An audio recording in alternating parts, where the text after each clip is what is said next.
श्री राधे राधे। आप सभी का स्वागत है आज के इस वीडियो में। जो आज का जो उपाय है, आज है बड़ा सा मंगलवार।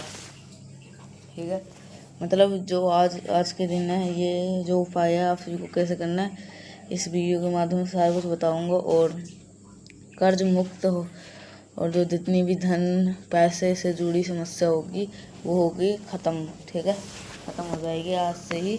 आप ये उपाय ज़रूर से करिएगा। कैसे करना है ये सारे कुछ बताऊंगा। ठीक है, तो आगे सिर्फ और सिर्फ वीडियो के अंदर आप सभी लोग ज़रूर से बने रहिए। तो ये जो उपाय है ये आपको जूट वाले नारियल से करना है। ठीक है, आपको किसी पे भी कहीं पर भी मिल जाएगा ये, तो आपको ज़रूर से कर लेना है। तो अब आगे बात करते हैं कि ये जो उपाय है इसके अंदर क्या करना है क्या नहीं। तो ये जो उपाय है इसके अंदर आपका जितने भी धन से लेके कोई भी परेशानी होती है तो आप उसके लिए ये उपाय कर सकते हैं। तो उसके लिए आप ये सभी लोग ये उपाय ज़रूर से करिएगा। ठीक है, तो यही सब है। तो आगे आप बात करते हैं कि बड़े इसका जो बेनिफिट, और ये जो उपाय का नाम क्या, इसका नाम है मंगलवार अष्टमी। ठीक है, बड़े से बड़ा कर्ज भी हो जाएगा अब ख़त्म। ये मंगलवार अष्टमी कर्ज मुक्ति का ये उपाय है। ठीक है, तो आप सभी लोग ये थंबनेल पे देख रहे होंगे, मंगलवार अष्टमी के महा उपाय है ये, तो आप सभी लोग जरूर से करिएगा। और ये जो इतने भी है पैसे से जुड़ी समस्या होगी आपकी ख़त्म।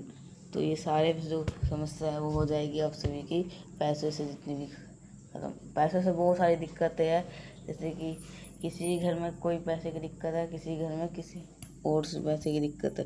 ठीक है, और ये कर्ज मुक्ति उसके जो बेनिफिट है ये सारे कुछ मैं बताता हूँ। इसका जो बेनिफिट है, एक तो कर्ज मुक्ति, मतलब आपने जिससे कर्ज लिया है तो उसका कर्ज आप नहीं चुका पा रहे हो, तो कैसे करना है, तो इस उपाय से कर सकते हो। ठीक है, इस उपाय से आपके घर में पैसे टिकना स्टार्ट हो जाएगा और आप उससे कर्ज भी दे सकते हो। ठीक है, तो अगर आप दोनों चीज़ बता दें, तो अगर आपने कर्ज लिया, अगर आपने कर्ज दिया है तो आप ये उपाय आप भी करना है। क्योंकि अगर वो आदमी आपको कर्ज नहीं दे रहा है तो आप सभी लोग ये जो उपाय है ये ज़रूर से करिएगा। आपका कर्ज जितना भी था वो सारा वापस आ जाएगा। ठीक है, तो आप सभी लोग ये उपाय ज़रूर से करिएगा। तो अब आगे बात करते हैं कि ये जो उपाय है ये आप सभी लोग को कैसे करना है। ठीक है, तो ये जो उपाय है ये कब करना है और इसकी टाइमिंग क्या होगी। तो ये जो उपाय है आज मंगलवार के दिन करना है। ये उपाय कभी भी कर सकते हो। अगर टाइमिंग की बात करूँ तो मैं उपाय के अंदर ही बताऊंगा। ठीक है, तो आप सभी लोग जरूर से वीडियो को आखिर तक बने रहिए, नहीं तो कब पता नहीं तब कब ये जो उपाय करने का टाइम है वो कब चले जाएगा। इसलिए स्किप करके ना देखें, नहीं तो आपका जो उपाय है फिर कहोगे कि उपाय तो काम ही नहीं कर रहा। तो इसलिए वीडियो को 4 उपाय बताऊंगा, चारों में से आप कोई सा भी एक उपाय कर सकते हो। ठीक है, पहला भी कर सकते हो, दूसरा भी कर सकते हो, तीसरा भी और चौथा भी कर सकते हो। तो यही सब है। तो आगे आप बात करते हैं अपने पहले उपाय की, जो कि आप सभी को कैसे करना है इस वीडियो के अंदर मैं सब कुछ बताऊंगा। तो आप बात करते हैं जो पहला उपाय है ये आप सभी को आज मंगलवार के दिन करना है। ये तो आप सभी को पता चल ही गया होगा, क्योंकि ज्येष्ठ बड़ा मंगलवार का दिन पड़ रहा है आज इस दिन भी, क्योंकि यही। तो अब बात करते हैं कि अब ये जो पहला उपाय है अब उसको कैसे करना है इस वीडियो के अंदर मैं बताऊंगा। तो आगे बात करते हैं अब ये जो पहला उपाय है इसको कैसे करना है। उससे पहले कर लीजिए वीडियो को लाइक, जिसने अभी तक चैनल को सब्सक्राइब नहीं किया है तो चैनल को जरूर सब्सक्राइब करें। और जिसको कुछ समझ में नहीं आया है तो नीचे कमेंट सेक्शन में आप सभी लोग पूछ भी सकते हैं। अगर जिसको समझ में आ गया तो वो ठीक है, अगर जिसको नहीं आता है मतलब नहीं आएगा तो वो नीचे कमेंट सेक्शन में पूछ सकते हैं, हम उसको अच्छी तरह बताएंगे। ठीक है, तो आप कमेंट के अंदर ज़रूर से पूछिएगा, हम ज़रूर से बताएंगे। तो आगे आप बात करते हैं कि ये जो उपाय है ये आप सभी को कैसे करना है। ठीक है, तो ये जो उपाय है, पहले उपाय की आप बात करने जा रहे हैं, ठीक है। हम सबको पता है कि मंगलवार की अष्टमी का बहुत प्रशस्त दिन है। एक तो ज्येष्ठ महीने का बड़ा मंगलवार, ऊपर से मंगलवार की अष्टमी से सुंदर सा संयोग बन रहा है। अगर आपके घर में कर्ज को लेकर के बहुत प्रॉब्लम होती है, या फिर आपके घर में माँ लक्ष्मी का ही वास नहीं है, तो मात्र एक छोटा सा नारियल से आप ये उपाय कर लीजिएगा। बजरंगबली की इतनी कृपा होगी आपके घर में, कभी भी कर्ज तो खत्म होगा ही होगा, साथ ही साथ माँ लक्ष्मी का भी वास आपके घर में ज़रूर हो जाएगा, ठीक है। इसी के बाद हम करने वाले हैं, बहुत ही ध्यान से सुनिएगा, ठीक है। देखो, सबसे पहले जो एक बड़ी चीज़ मानी जाती है ना किसी भी प्रकार के धन संपदा से रिलेटेड उपाय को करने की, वो होती है नारियल।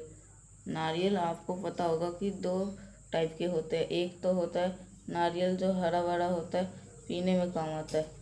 एक होता है जूट वाला नारियल ही आप सभी को लेना है इसकी, ठीक है। यहाँ पर भी जो नारियल खरीदते लोग हैं ना, तो एक छोटी सी गलती करते, क्या करते हैं, वो नारियल को ही ले लेंगे, लेकिन वो ये नहीं चेक करते कि उसके अंदर, नारियल के अंदर पानी भी है ही नहीं। तो जब भी नारियल खरीदो 30 रुपये 35 रुपये में इजीली अवेलेबल होगा। आप इस नारियल क्या करना, कान के पास हिलाना, ठीक है। मेरी बातों को ध्यान से सुनिएगा। कहाँ पे हिलाओगे, कान के पास में नारियल को हिलाना है और सुनना है पानी है कि नहीं।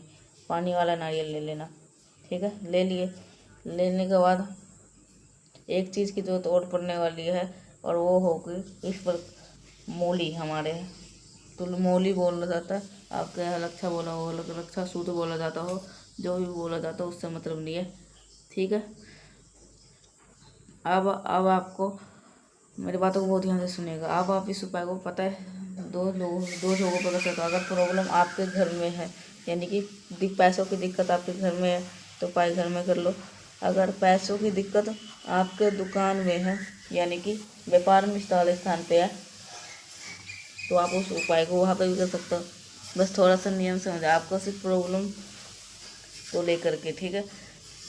अगर आपको दुकान में दिक्कत है तो दुकान में कर सकते हो, अगर आपके घर में दिक्कत है उसके लिए कर सकते हो। और आप इस धागे को अच्छी तरह से जब तक पूरे घर में घूम लो ना, प्रत्येक कमरे में, सभी कमरों में से घूम घूम करके लपेट देना, ठीक है, पहला। दूसरा, अगर आपकी प्रॉब्लम दुकान में है, व्यापार वाले स्थान पे है, तो आप इसके ऊपर धागे को लपेटने का पे अपने व्यापार वाले स्थान पे, ठीक है। फिर क्या करना, इस नारियल को उठाना है शाम के टाइम पे प्रदोष काल में। ध्यान रखिएगा, इस उपाय को सुबह के टाइम पे नहीं करना है। कब करोगे, शाम के टाइम पे प्रदोष काल में लेकर के जाएंगे, कहाँ पर, पीपल वृक्ष के नीचे, और वहाँ पर उस नारियल को चुपचाप रख करके चले आना है। किसका ध्यान करना है बताओ, बालाजी का। अब एक मेरी बातों को ध्यान से सुनिएगा, जो भी अगर आप लोग से गलतियाँ कर देते हो कि फिर आप, ठीक है, तो आप जरूर से करिएगा। तो आप इस अच्छी तरह से, ठीक है।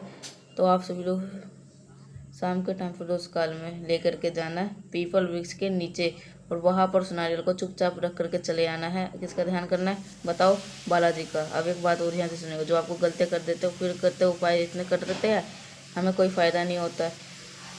फिर नियम ये कहता है कि जब आप इस उपाय को कर रहे होंगे, ठीक है, नियम क्या कहता है, जब आप इस उपाय को कर रहे होंगे, आप वो लोग को कोई टोके नहीं। यानी कि अगर आप घर में घूम रहे हो, चाहे आप दुकान में घूम रहे हो, तो उस टाइम पे कोई ये ना कह दे ये क्या कर रहे हो, इसका क्या होगा, ये कहाँ रखोगे, ये क्या कर रहे हो। मतलब कि किसी प्रकार से अगर टोका टोकी हो गई, या अगर आपने इस उपाय को किसी को बताया करते समय, तो इस उपाय को कोई फ़ायदा नहीं होने वाला, ठीक है। उपाय करने के बाद में अगर किसी को बता सकते हो हमने ऐसे किया है, ऐसे उपाय करने के बाद में बता सकते हो आप। पहला उपाय तो उपाय आपको समझ में आ गया होगा, ठीक है। आगे बढ़ते हैं इस वीडियो के, हम अपने बहुत ही ज़्यादा स्पेशल उपाय की बात करने जा रहे हैं, जो कि हमारा दूसरा उपाय है। और जब भी कोई भी अष्टमी तिथि आती है, स्पेशली चाहे वो शुक्रवार का अष्टमी तिथि पड़े, ठीक है, अगर मंगलवार का दिन पड़ता है, तो मैं आपको बताता हूँ, ठीक है। तो ये उपाय अब अपने पेट से जुड़ी हुई समस्याओं को ख़त्म कर सकते हैं। अगर ज़रूरी नहीं है, मैंने क्यों बोला पेट से ही जुड़ी समस्या को, क्योंकि जब भी कोई इंसान बीमार पड़ता है ना, हमारे घर में कोई भी आप देख लो, वो इंसान बीमार पड़ा है ना, तो तभी बीमार पड़ेगा उसी की प्रॉब्लम पेट से संबंधित होगी, चाहे वो कैसी प्रॉब्लम हो, कोई खाना बचता हो या बहुत बहुत ज़्यादा गंदी सी डकार आती हो, तो आप इस उपाय को करिएगा। क्या करना है, ये उपाय जो लाल पुष्प आपको लेना, गुड़हल बोलते हैं, गुड़हल, इस गुड़हल के फूल को लीजिएगा और आपके घर में कोई भी देवी माता हो, माँ लक्ष्मी हो, माँ दुर्गा हो, माँ जगन्नाथ हो, कोई भी हो, उन्हीं के पास में क्या पहला काम क्या करना है, इस पुष्प को उनके चरणों में समर्पित करना है। जब समर्पित कर दोगे शाम के टाइम पे प्रदोष काल में, तो कौन सा नाम लेना है, माता प्रसूति का स्मरण करते हुए इस लाल पुष्प को माता चरणों में समर्पित कर देना। एक घी का दीपक आप लंबी बत्ती का जलाना। देवी माता से यही विनती करेंगे, हे देवी माँ, हमारे घर परिवार में ऐसी प्रॉब्लम चल रही है, ऐसी समस्या चल रही है, हम लोग बहुत परेशान हैं, हम बहुत लोग चिंतित है, आप हमारे घर परिवार से इन सभी बीमारी को दूर करें। ऐसा प्रार्थना कर लेना। प्रार्थना करने के बाद में फिर इसी ही लाल पुष्प को माता के ही चौखट पर बैठ करके, जिसको भी पेट से जुड़ी कोई भी प्रॉब्लम चल रही है, अगर इनके पत्तियों को चबा करके खा लेते हैं तो उनकी कोई भी दिक्कत नहीं आने वाली। ठीक है, एक छोटा सा नियम ये होगा, अगर कोई भी गर्भवती महिलाएं है वो आप इस उपाय को नहीं करेंगे, इस चीज़ का ध्यान दीजिएगा। दोबारा बोल रहा हूँ, अगर कोई गर्भवती महिलाएं है, कोई प्रेग्नेंट लेडी है, तो आप इस उपाय को नहीं करेंगी, इस चीज़ का विशेष ध्यान सुनिएगा। ठीक है, चलो अब यहाँ पे हम बात कर लेते हैं अपने 2 उपाय की। बहुत ही ज़्यादा आसान से, बहुत ही ज़्यादा प्यार से उपाय की हमने बात करने जा रहे, और ये उपाय डिस्कस करेंगे धन सौधा, मतलब माँ लक्ष्मी का वास घर में नहीं हो, बहुत ही चिंतित में चलो, बहुत प्रॉब्लम चल रही हो, तो आप इस उपाय को जरूर करिएगा। देखो करना क्या है, सुनिए का ध्यान से। ये आपको क्या लेना है, ये लाल चंदन लेना, आपको लाल चंदन लेना। थोड़ा सा लाल चंदन को सूखा नहीं लेंगे, थोड़ा सा गीला कर लेना लाल चंदन। आप माँ लक्ष्मी का उपाय कर रहे हैं तो बिना बेलपत्र का उपाय कैसे संभव है। सबसे पहले काम करें, वीडियो को लाइक कर दीजिएगा, और जितने भी भाई आवाज़ पहली बार सुन रहे हैं चैनल को जरूर सब्सक्राइब कर देना। देखो आज ये उपाय बताते हैं, आज अष्टमी तिथि माता लक्ष्मी को समर्पित होता है, साथ ही साथ अष्टमी तिथि पड़ती है। तो आपको क्या करना है, जो आपके पास में लाल चंदन है ना, उस लाल चंदन को बेलपत्र के बड़े वाले पत्ते पे रख देना। कितनी बेलपत्र लोगे, मिनिमम 3 बेलपत्र, कम से कम 3 बेलपत्र, और जितने भी बेलपत्र लोगे उस बेलपत्र के बड़े वाले पत्ते पे, ठीक है, एक बिंदी लगा देना बड़े वाले पत्ते पर। जब बिंदी लगाओगे, माता लक्ष्मी का एक मंत्र है वो मैं बताने जा रहा हूँ, ओम श्रीम नमः, ओम श्रीम नमः, दोबारा समझ दूँगा, ओम श्रीम नमः। ठीक है, इस मंत्र का स्मरण करते हुए आप बेलपत्र को उठाइएगा, और फिर उस एक बेलपत्र को चुपचाप से समर्पित कर देना। जब समर्पित करोगे, उन तीनों के तीनों बेलपत्र को माता लक्ष्मी का नाम लोगे, साथ ही साथ इस बार मंत्र को ओम श्रीम नमः का स्मरण करते हुए 3 बेलपत्र को समर्पित करके, और फिर आप सभी को 1 लोटा जल आप चढ़ा देते हैं, तो इससे परिवार में आपकी कोई खटास नहीं आएगी, कोई प्रॉब्लम है, कोई धन सुविधा के भर में आएगी धन सुविधा। 3 उपाय समझ में आ गए। बहुत ही प्यार से स्पेशल से उपाय की बात करने जा रहे हैं, जो कि हमारा आखिरी और आपको पीले चंदन से करने के साथ ये उपाय हम लोग बात करने वाले हैं। अगर आपके घर में किसी भी प्रकार की कोई भी कष्ट चल रहा है, चाहे वो लड़ाई झगड़े को क्लेश होते हो, ठीक है, आप इसके लिए 2 से 3 सामान आपको करना है। पहले लेना होगा क्या, आपको पीला चंदन लेना, ठीक है। पीले चंदन के साथ में 1 बेलपत्र लीजिएगा बहुत प्यार सी, और साथ ही साथ 1 कमलगट्टा तांबे का लोटे में क्या करना, आपको जल भरना, जल के अंदर 1 कमलगट्टा डाल देना। जो बेलपत्र मैंने आपको बताई है, उस 1 बेलपत्र को माता अशोक सुंदरी का स्थान पे इस बार हम समर्पित करेंगे, और जो पीला चंदन का लेपन होगा वो महादेव के शिवलिंग के ऊपर कर देंगे। फिर वही कमलगट्टे वाला जल जो होगा महादेव के शिवलिंग के ऊपर चढ़ा देना।